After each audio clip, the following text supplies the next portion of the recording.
All right. This is my reflection after my second ceremony. And just to summarize, it was drastically different from my first ceremony. A lot of things happened, but I'm going to try to elucidate it for you as much as possible and make it as objective as possible. Before the first ceremony, the staff and the shaman asked us to write our intentions for the ceremony, as in, what do you want to get out of the ceremony? So, my intentions were, I had 6 of them. To ease the pain of my father, to think about how do I balance my career as an inner city teacher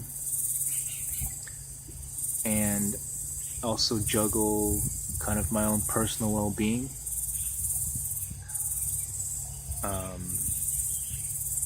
Love is a mystery to me. How do I dissect that? Am I chasing foolish dreams of being a screenwriter?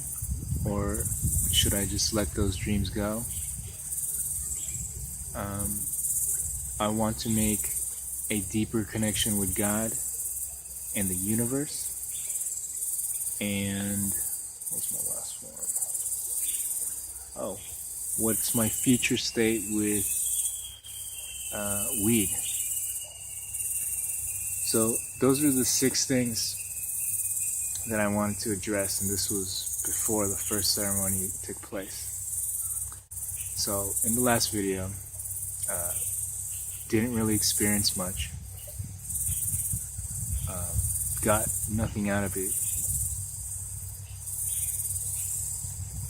After the first ceremony, you tell the shaman what happened, so he knows that's what happened to me, and he makes his adjustments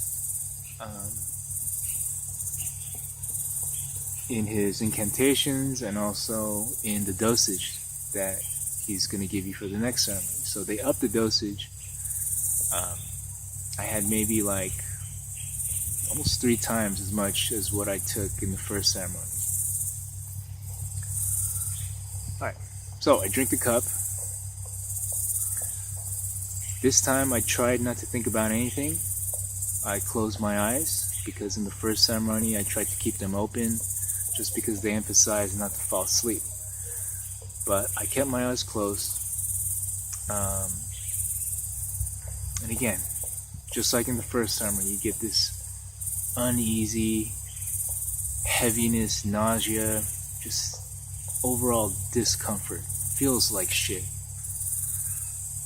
I hear the others around me. They're having their purges, throwing up, vomiting. But I still had it inside me. But I wanted to throw it up. In this particular ceremony, my first, the first ikaru, which is a personalized song for you, is done for every single member of the group, but the shaman chose to do me first.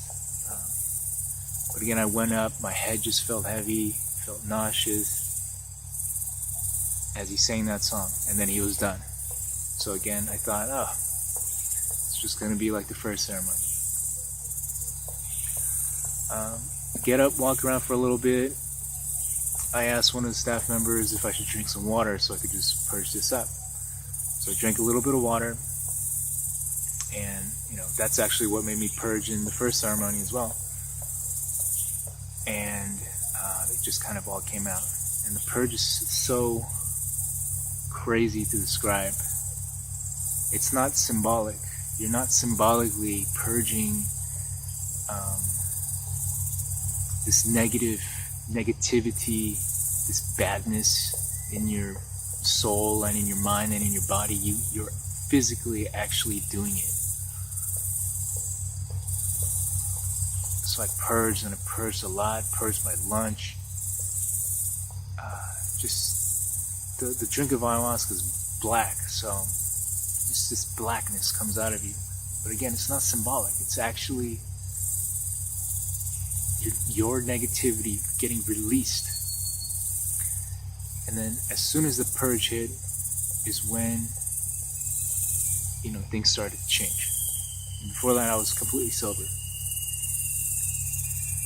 And everyone's story is a little bit different. Some people have intense visualizations, have some sort of psychedelic trip. For me, I saw no visualization. No like aliens or patterns or anything like that. The purge was, you feel like shit. You feel like this is the worst experience ever. And actually it is. It's so painful. But through that pain, you're letting go of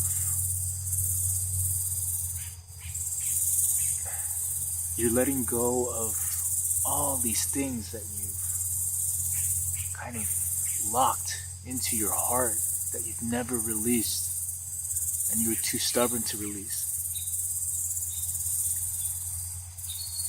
And then after all that badness comes this just goodness. And for me, the message was very simple.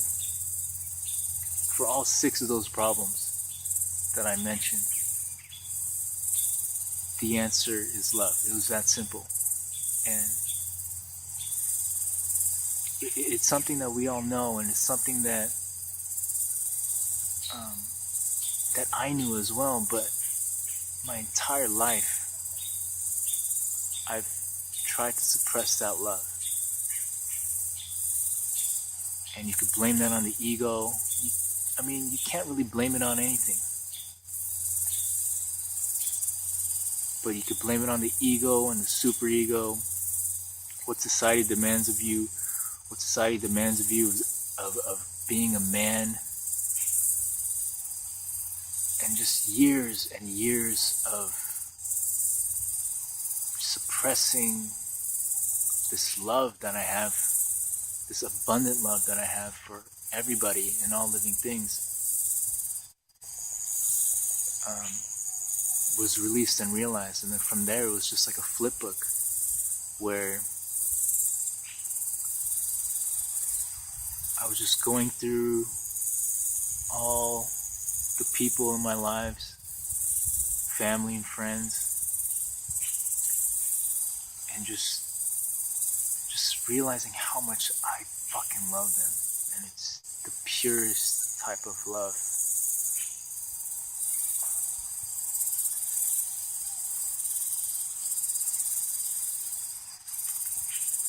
And again, it's so simple, and at the same time, it's so easy to forget. And that's why I'm making this video. Because in that moment, it's so pure and real. And it's the truth. And it's what heals you. That was the healing for me. Sorry, my bad.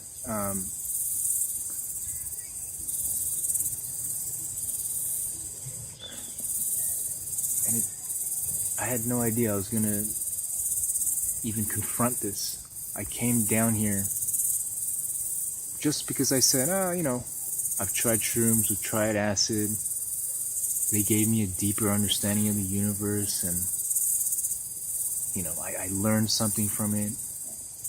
But this, just like what you might have read from ayahuasca, what you've heard on the news, this is medicine. And I see that it's healing everybody in their own way, and everyone has a different struggle.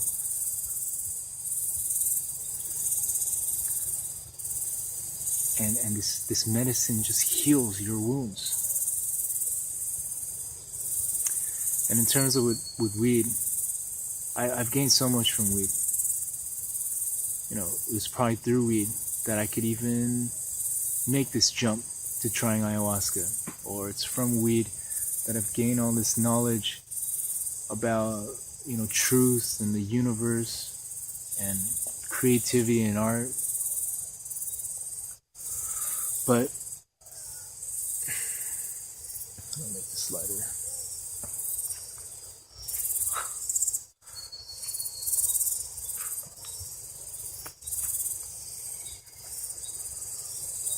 But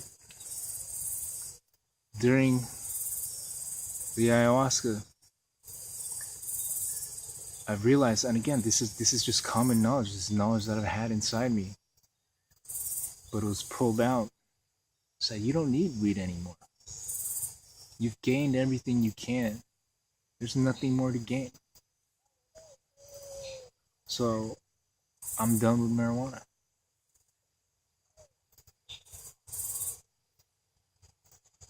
And for those of you guys who think that maybe you could do ayahuasca,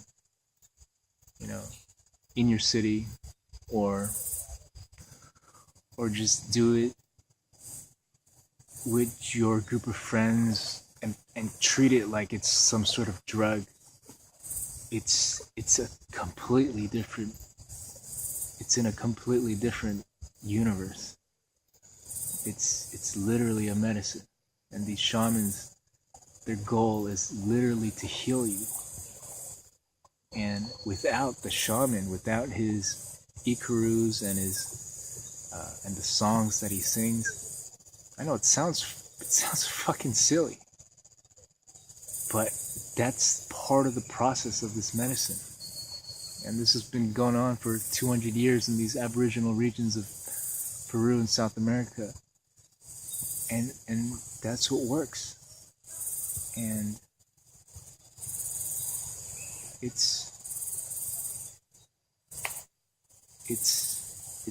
both the scariest event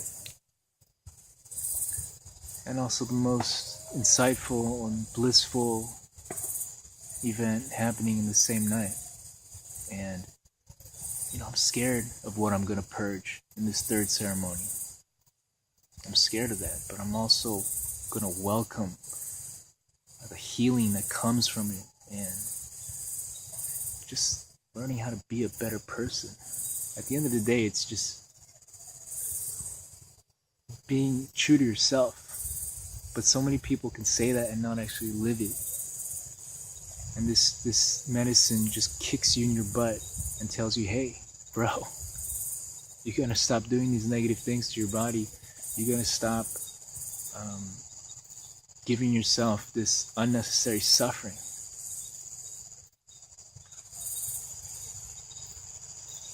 So we'll see how the third ceremony goes. I'm gonna have a new set of intentions, because again, those 6 intentions were all solved by just love. It's like, do I keep writing scripts? Yes, because you love writing scripts. How do you heal the wounds of your father? Through love. And